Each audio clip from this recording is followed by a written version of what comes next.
I went out in the morning and saw an abandoned baby by the roadside. I was about to pick the baby up and take him home when I heard the baby's inner thoughts. The baby thought, Dad's plan is genius. He dumped me right where Scarlett would find me on purpose. That way, she'll take me in and adopt me. Then I'll legally become part of the Lumley family without any issues. Back then, Scarlett used her rich family background to ruin my parents' relationship on purpose. Now she's stuck raising me, Dad's illegitimate child. Now she's getting exactly what's coming to her. Once I become part of the Lumley family, I'm going to help Dad destroy this wench as fast as I can. Then I'll bring Mom over so the three of us can finally be together as a family.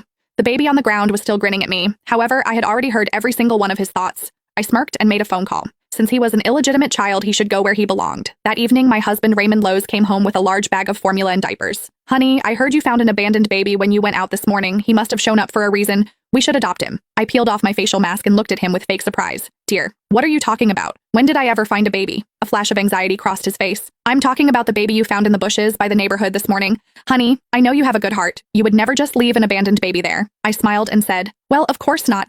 I stop to help stray cats and dogs when I see them outside, not to mention a baby. Raymond let out a visible sigh of relief upon hearing this. Then, go get the baby. He must be hungry. I bought the formula. I'll make him a bottle right away, I said with an innocent look. But the thing is, I didn't find any baby. Raymond's body turned stiff. Honey, stop joking around. Are you trying to surprise me or something? My expression turned serious.